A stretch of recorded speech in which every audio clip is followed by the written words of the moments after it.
স্বাগত জানাই আপনাকে অমিতদার ক্লাসরুমে। বাংলা সাহিত্যে সুরে বাঁধা এক সোনালী অধ্যায় মধ্যযুগ। এই যুগ শুধু প্রেম ও ভক্তির কাব্যে ভরপুর নয়, বরং লুকিয়ে আছে ইতিহাসের ছায়া, সমাজের ছবি আর কাব্যের চরম উৎকর্ষ। আজকের এই ভিডিওতে আমরা জানবো এসএলএসটির জন্য বাছাই করা 20টি গুরুত্বপূর্ণ প্রশ্ন ও ব্যাখ্যা। চলুন ডুব দিই মধ্যযুগের ইতিহাসের মায়ায়। দেখে নিই আপনার জন্য প্রথম প্রশ্ন কি আছে। শ্রীকৃষ্ণ কীর্তন কাব্যের কবি কে? অপশান ক জয়দেব, অপশান খ চণ্ডীদাস, অপশান গ বরুচন্দ্র, অপশান ঘ বরুচণ্ডীদাস। শ্রীকৃষ্ণ কীর্তনের রচয়িতা বরুচণ্ডীদাস। এটি মধ্যযুগের প্রেম ভক্তি সাহিত্যের এক অমূল্য রত্ন। সুতরাং কম বেশি আমরা সবাই জানি অপশান ঘ সঠিক উত্তর, বরুচণ্ডীদাস। দ্বিতীয় প্রশ্ন, মঙ্গল কাব্যের অন্যতম কবি কে ছিলেন? অপশান ক কৃত্তিবাস, অপশান খ জয়দেব, অপশান গ বিদ্যাপতি, অপশান ঘ গোবিন্দ দাস। কৃত্তিবাস রচিত রামায়ণ এক ধরনের মঙ্গল কাব্যের ধারার মধ্যেই পড়ছে। সুতরাং সঠিক উত্তর অপশান ক কৃত্তিবাস। তারপরের প্রশ্ন, বেহুলার চরিত্র কোন কাব্যে পাওয়া যায়? অপশান ক রাধামঙ্গল, অপশান খ মনসামঙ্গল, অপশান গ কালী সঙ্গীত, অপশান ঘ শ্রীকৃষ্ণ কীর্তন। মনসামঙ্গলে দেবী মনসার মাহাত্ম্য প্রচারে বেহুলার কাহিনী বিশেষ গুরুত্বপূর্ণ। সঠিক উত্তর অপশান খ মনসামঙ্গল। তারপরের প্রশ্ন, বিদ্যাপতি কোন ভাষার কবি ছিলেন? অপশান ক সংস্কৃত, অপশান খ মৈথিলি, অপশান গ পালি, অপশান ঘ বাংলা। বিদ্যাপতি মূলত মৈথিলি ভাষার রাধাকৃষ্ণ প্রেম নিয়ে গান রচনা করতেন। সুতরাং এক্ষেত্রে সঠিক উত্তর অপশান খ মৈথিলি। তারপরের প্রশ্ন, মধ্যযুগে বাংলা সাহিত্যের প্রধান দুই ধারা কি কি? অপশান ক কাব্য ও প্রবন্ধ, অপশান খ মঙ্গল কাব্য ও বৈষ্ণব পদাবলী, অপশান গ নাটক ও উপন্যাস, অপশান ঘ রূপক ও অলঙ্কার। সাধারণত এই যুগে মঙ্গল কাব্য ও বৈষ্ণব পদাবলী ছিল সাহিত্যের মূল স্রোত। সুতরাং সঠিক উত্তর অপশান খ মঙ্গল কাব্য ও বৈষ্ণব পদাবলী। তারপরের প্রশ্ন, বরুচণ্ডীদাসের রচনা কি ধরনের? অপশান ক বৈষ্ণব পদাবলী, অপশান খ মঙ্গল কাব্য, অপশান গ উপাখ্যান, অপশান ঘ নাটক।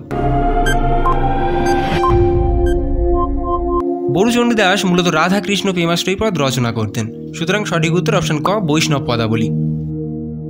তারপরের প্রশ্ন, ধর্মমঙ্গল কোন দেবতার মাহাত্ম্য বর্ণনা করে? অপশান ক মনসা, অপশান খ ধর্ম ঠাকুর, অপশান গ শিব, অপশান ঘ বিষ্ণু। যেহেতু ধর্মমঙ্গল কাব্যে ধর্ম ঠাকুরের মাহাত্ম্য বর্ণিত হয়েছে, তাই সঠিক উত্তর অপশান খ ধর্ম ঠাকুর। তারপরের প্রশ্ন, গীত গোবিন্দ কোন যুগের সৃষ্টি? অপশান ক মধ্যযুগ, অপশান খ আধুনিক যুগ, অপশান গ প্রাচীন যুগ, অপশান ঘ উত্তর আধুনিক যুগ। গীত গোবিন্দ জয়দেবের রচনা, মধ্যযুগের এক অনন্য প্রেমাশ্রয়ী কাব্য। সুতরাং সঠিক উত্তর অপশান ক মধ্যযুগ। তারপরের প্রশ্ন, বিজয়গুপ্ত কোন মঙ্গল কাব্য রচনা করেন? অপশান ক মনসামঙ্গল, অপশান খ ধর্মমঙ্গল, অপশান গ রাধামঙ্গল, অপশান ঘ চণ্ডীমঙ্গল। বিজয়গুপ্ত ছিলেন মনসামঙ্গল কাব্যের অন্যতম রচয়িতা। সুতরাং সঠিক উত্তর অপশান ক মনসামঙ্গল। পরবর্তী প্রশ্ন, রায়মঙ্গল কাব্যের কবি কে? অপশান ক কৃত্তিবাস ওঝা, অপশান খ গোবিন্দ দাস, অপশান গ কঙ্কন ঠাকুর, অপশান ঘ অজ্ঞান ঠাকুর। রায়মঙ্গল একটি গুরুত্বপূর্ণ মঙ্গল কাব্য। কৃত্তিবাস ওঝা এর রচয়িতা। সুতরাং সঠিক উত্তর অপশান ক কৃত্তিবাস ওঝা। তারপরের প্রশ্ন, গোবিন্দ দাস কোন ধরনের কবি ছিলেন? অপশান ক মঙ্গল কাব্য, অপশান খ বৈষ্ণব পদাবলী, অপশান গ অলৌকিক কাব্য, অপশান ঘ নাট্যকার। গোবিন্দ দাস বৈষ্ণব পদাবলীর এক উজ্জ্বল কবি ছিলেন। সুতরাং সঠিক উত্তর অপশান খ বৈষ্ণব পদাবলী। পরবর্তী প্রশ্ন, চণ্ডীমঙ্গল কাব্যের প্রধান নায়ক কে? অপশান ক কালকেতু, অপশান খ লক্ষিন্দর, অপশান গ রাম, অপশান ঘ কৃষ্ণ।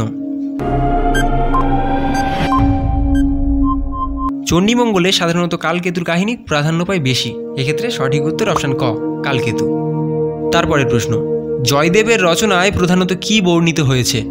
অপশান ক রাম সীতা প্রেম, অপশান খ রাধাকৃষ্ণ প্রেম, অপশান গ শিব পার্বতী, অপশান ঘ ভক্তি ও দান। জয়দেবের গীত গোবিন্দে রাধাকৃষ্ণের প্রেম প্রধান বিষয়, সুতরাং সঠিক উত্তর অপশান খ রাধাকৃষ্ণ প্রেম। তারপরের প্রশ্ন, অজ্ঞান ঠাকুর কোন ধারার কবি ছিলেন? অপশান ক ধর্মমঙ্গল, অপশান খ বৈষ্ণব, অপশান গ গীতি কবিতা, অপশান ঘ নাটক। অজ্ঞান ঠাকুর ধর্মমঙ্গল কাব্যধারার কবি, সুতরাং সঠিক উত্তর অপশান ক ধর্মমঙ্গল। তারপরের প্রশ্ন, মধ্যযুগের সাহিত্য কোন ভাষায় রচিত হতো বেশি?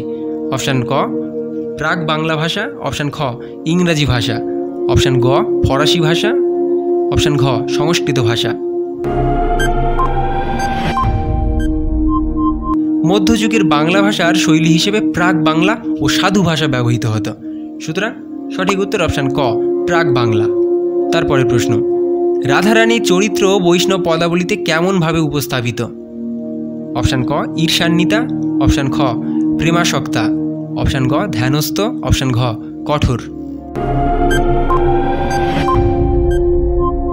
রাধা মূলত প্রেম ও বেদনার বিহবল নারী হিসেবে বৈষ্ণব কবির হৃদয়ে স্থান পেয়েছেন, সুতরাং সঠিক উত্তর অপশান খ প্রেমাসক্তা।